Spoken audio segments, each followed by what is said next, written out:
A very good morning to one and all. Today we are going to discuss about the next part in anti-cancer drugs, that is anti-metabolites and microtubule damaging drugs. Okay, so in this class we shall be concentrating on the following aspects, that is enumerate the examples of antimetabolites, describe the pharmacology of important antimetabolites, that is methotrexate, 6-mercaptopurine and 5-fluorouracil. We shall also be looking at the explanation of certain rationales like the use of folinic acid with methotrexate, the use of allopurinol with 6-mercaptopurine. We should be concentrating on the enumeration of examples of other microtubule damaging anti-cancer drugs, and we'll be looking into the uses and adverse drug reactions of vinca alkaloids and taxanes.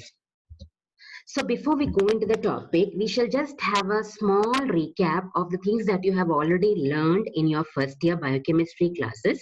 So it is not possible for me to go into the detail of every aspect of the nucleic acid synthesis, but what you require in this topic, we shall just have a look on that. So you know that DNA synthesis requires building blocks that includes purines, that is adenine and guanine, and pyrimidines, that is thymidine and cytidine. The key enzyme that is involved in the DNA synthesis is DNA polymerase, which adds on to the nucleotide and helps in the elongation of the DNA strand, and also it has a role to play in the DNA proofreading. Then there's an important enzyme that is thymidylate synthetase. Okay, there are other enzymes also, but we are mainly concentrating on this enzyme because we'll be coming across this enzyme in this topic. So this thymidylate synthetase is an enzyme which is involved in the thymidine synthesis, and you all remember that THFA, that is tetrahydrofolic acid, acts as a coenzyme for this enzyme. Okay, so with that we'll start with the anti-metabolites. So the definition of antimetabolites is that these are the drugs which interfere with one or more enzymes or their reactions that are needed for DNA synthesis. These competitively inhibit the utilization of normal components or get themselves incorporated into the DNA strand, resulting in the formation of dysfunctional DNA. So either they are competing with the utilization of the normal components, or they may just go in and incorporate in the DNA strand and result in a abnormal DNA. So it can be either of this. Remember that all of this, they are cell cycle specific, and they act on the S phase of cell cycle. Okay, so because they are all involved in the inhibition of DNA synthesis, they'll be acting on the S phase of cell cycle. Now, let us enumerate the examples of antimetabolites. So we have got the example folate antagonist, example methotrexate, and another one is pemetrexate. Then we have got purine antagonist, that is mercaptopurine, and others like thioguanine, azathioprine, and fludarabine. Then we have pyrimidine antagonist. The important one is 5-fluorouracil, and there are other drugs like capecitabine, doxyfluoridine, cytarabine, and gemcitabine. Okay, so we'll be mainly concentrating on methotrexate, mercaptopurine, and 5-fluorouracil from the respective antimetabolite classes. The first one, that is folate antagonist. The examples are methotrexate and pemetrexate. So we'll be looking into methotrexate. So you have already learned about methotrexate in the previous class on rheumatoid arthritis, that is an autoimmune disorder, as well as you have come across methotrexate in the chapter on immunosuppressant. So it has got immunosuppressant, anti-inflammatory effects, and now today you're going to learn about its anti-neoplastic effects. So what is the mechanism of action?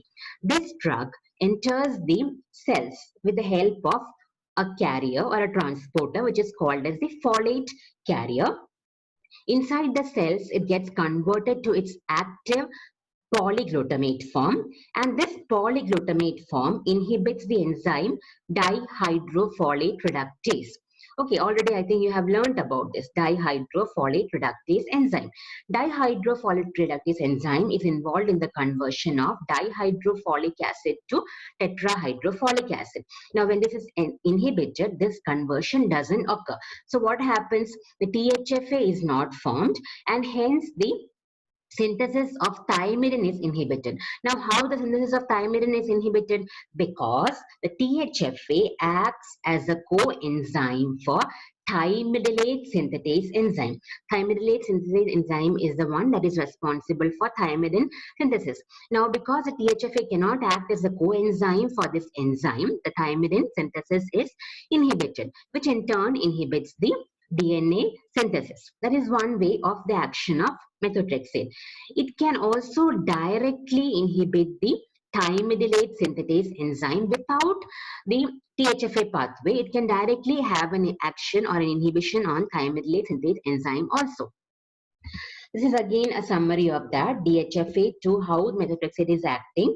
It's inhibiting either dihydrofolate reductase, which is the major way of its action, and thus THFA is not formed and it cannot act as a coenzyme for the thymidylate synthetase enzyme. Hence, synthesis of thymidine is affected, and DNA and RNA synthesis also gets affected. Or it can have an indirect action on the thymidylate synthetase enzyme. That is the two ways by which methotrexate can act. It can be given orally. It has good oral absorption. It can be given IV, intramuscularly or intrathecally. It has got about 50% plasma protein binding capacity. It is largely excreted unchanged in urine. That is, it doesn't undergo much of metabolism in the liver. The two drug interactions that is very important regarding methotrexate is with salicylates and sulfonamides. Both of these increase the toxicity of methotrexate by displacing it from the plasma protein sites, binding sites, and increasing its free active form, as well as by decreasing its renal excretion. Now we'll see the adverse drug reaction. The characteristic adverse drug reaction is bone marrow toxicity, and it can manifest as megaloblastic anemia with low doses and to pancytopenia with high doses. Then mucositis and GIT problems like diarrhea, GIT desquamation and bleeding are common. Hepatic fibrosis can also occur. Now, how can you overcome or how can you decrease the methotrexate toxicity, or how can you protect the normal cells from methotrexate toxicity?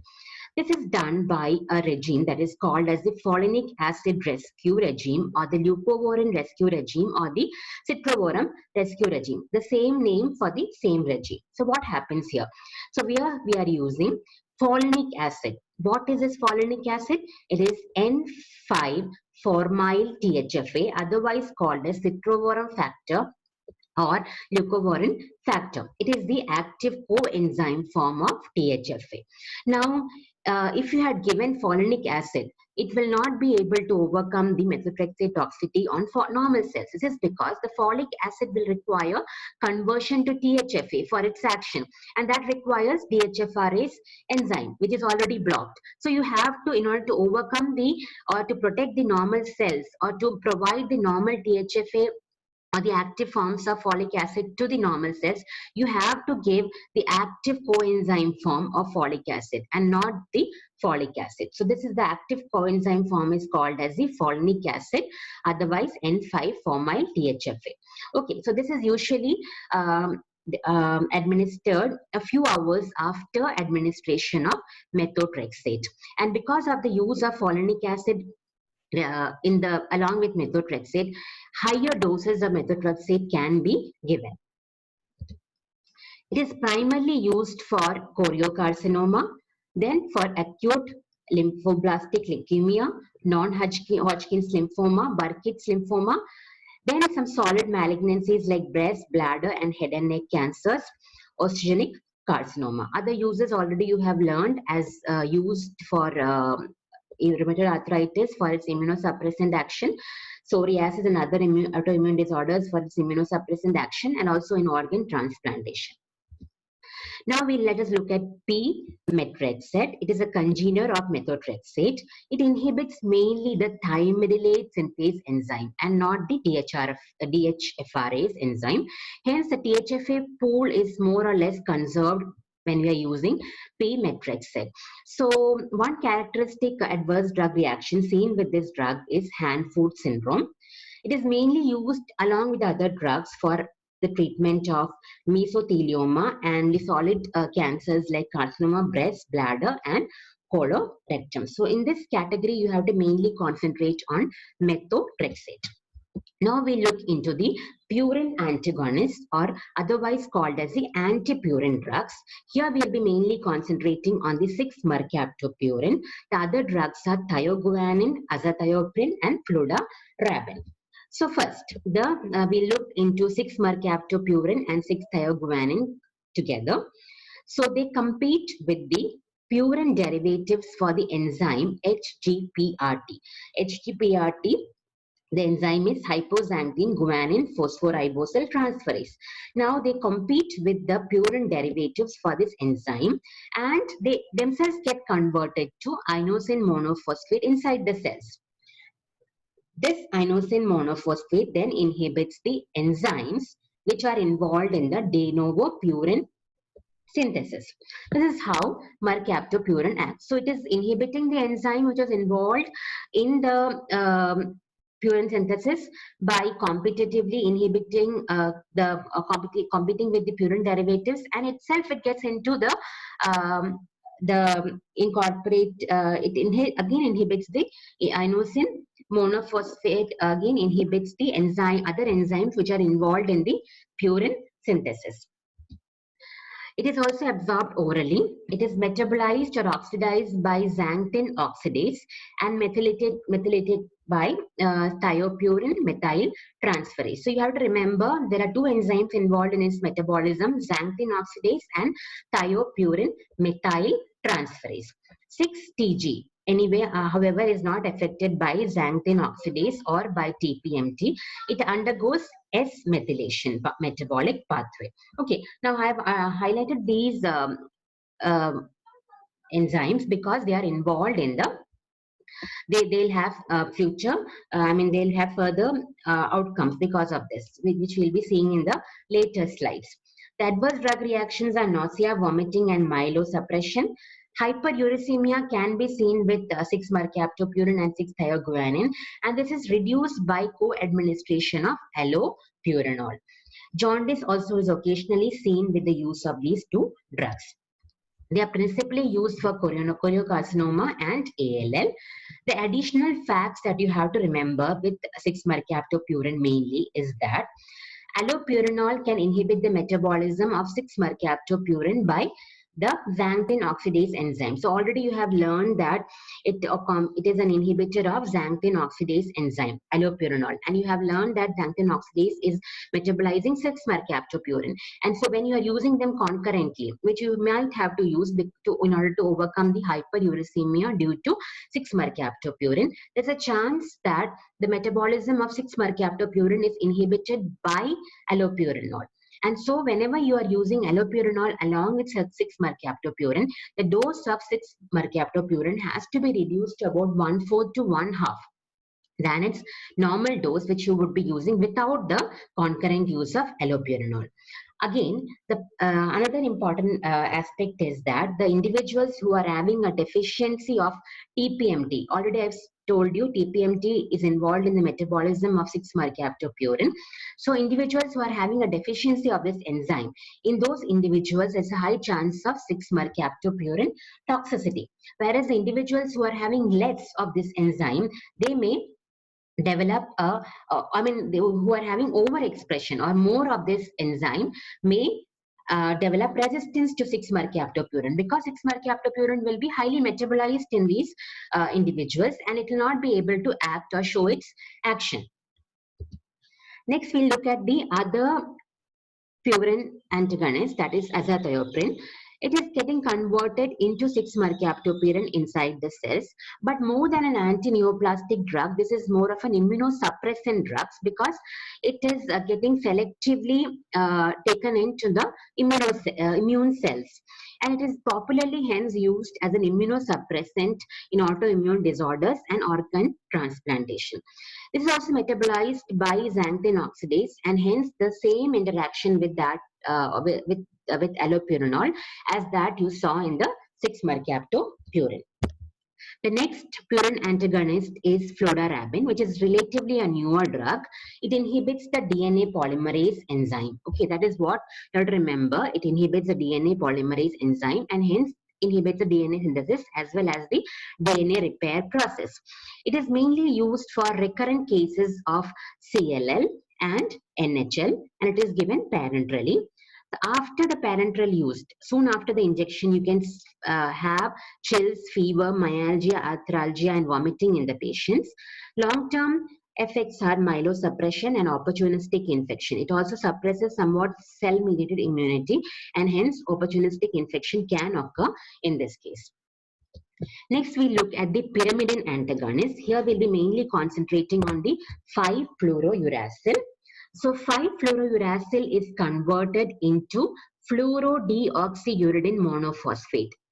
It is abbreviated as F-dump. Okay, so this complexes with methyl THFA and interferes with the function of thymidylate synthase enzyme. So I already have told you when we were discussing about methotrexate that THFA is acts as a coenzyme for thymidylate synthase. Now this drug will get converted into F-dump and complex with THFA, and it will inhibit the action of thymidylate synthase. So what happens? Thymidine will not be formed. It is also given by IV infusion, and it is metabolized by an enzyme called as dihydropyrimidine dehydrogenase. And the T-half is only 15 to 20 minutes after an IV infusion. The main areas are nausea, vomiting, and other GIT problems like mucositis and diarrhea. Myelosuppression, peripheral neuropathy, and even hand-foot syndrome is seen with 5-fluorouracil. We saw hand-foot syndrome with P-methotrexate also. Here also hand-foot syndrome can be seen.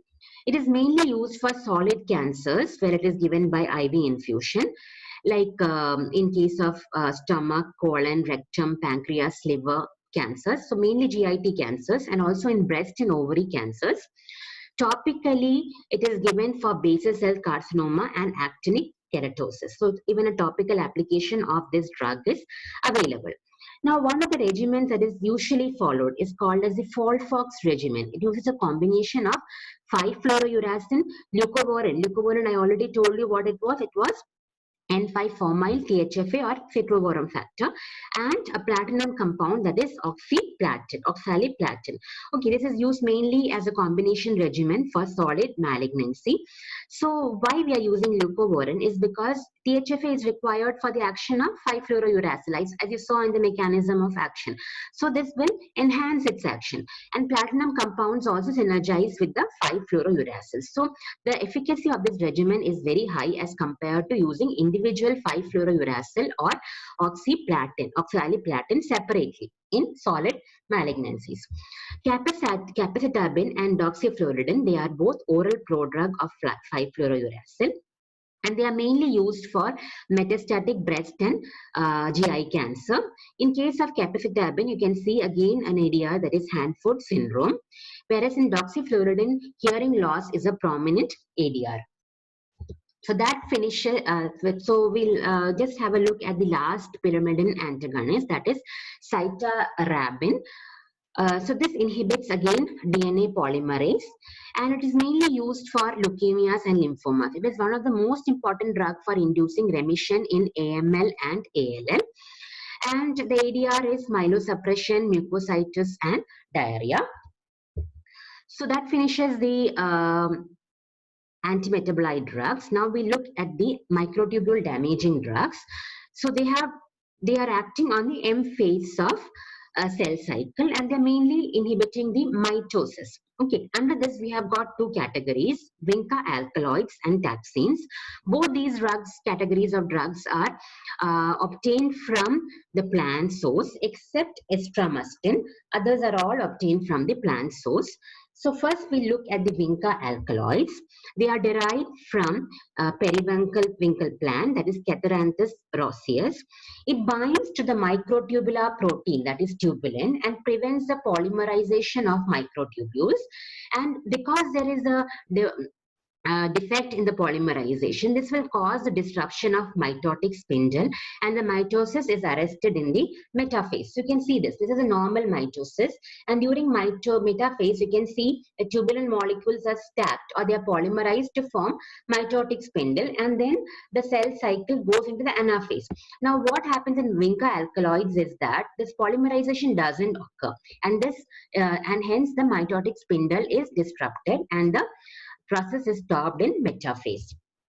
So we'll just compare the different drugs under this category. So vincristine, vinblastine, and vinorelbine. So vincristine is mainly used for childhood leukemias, ALL, AML, and some childhood tumors like Hodgkin's disease, Wilms tumor, Ewing sarcoma, and neuroblastoma. Vinblastine mainly for lymphomas like Hodgkin's disease, NHL, and CA breast, testicular tumors, and Kaposi sarcoma. Vinorelbine is mainly for lung cancer and advanced breast and ovary cancer. So vincristine mainly for childhood cancers. So under the ADRs, vincristine mainly produces peripheral neuropathy and alopecia. In vinblastine, you will see more of myelosuppression. Vinorelbine also main myelosuppression, mainly neutropenia. So you can see vincristine, you don't have much of myelosuppression, whereas in case of vinblastine, neuropathy and alopecia that is seen in vincristine is not much seen. Now we look into taxanes. So first one is paclitaxel. It is obtained from the western yew tree, and it binds to the beta tubulin of the microtubules. Here it increases the microtubular polymerization. So it's just the opposite of what we saw in the vinca alkaloids. This will increase the microtubular polymerization, and the microtubules will be stabilized, and this will form an abnormal microtubule, and the mitosis will be inhibited. So you can see unusually stable tubulin molecules are stacked, and they fail to depolymerize, and this will freeze the cell cycle in the metaphase. So this is just the opposite of what you saw in the vinca alkaloids. The ADRs involve mainly myelosuppression and neuropathy, nausea and vomiting. They're mainly used for metastatic breast and ovary cancer and advanced head and neck, lung, esophageal, and prostate cancer. Docetaxel is a more potent congener of paclitaxel. Then we have got the last drug in the category of taxanes, that is estramustin. It's a complex of estradiol and normustine. Normustine was an alkylating agent which you have learned earlier. This drug doesn't have an action like the alkylating agent. Instead, it is a microtubule damaging drug. It binds to tubulin and interferes with mitosis. It is administered orally, and it is mainly used for only one cancer, that is advanced metastatic carcinoma prostate. It produces some estrogenic adverse effects like gynecomastia, impotence, and risk of DVT. Hypersensitivity reactions are also seen with estramustin. These are the important questions that you should go through, and can just revise this chapter. Thank you for patient hearing.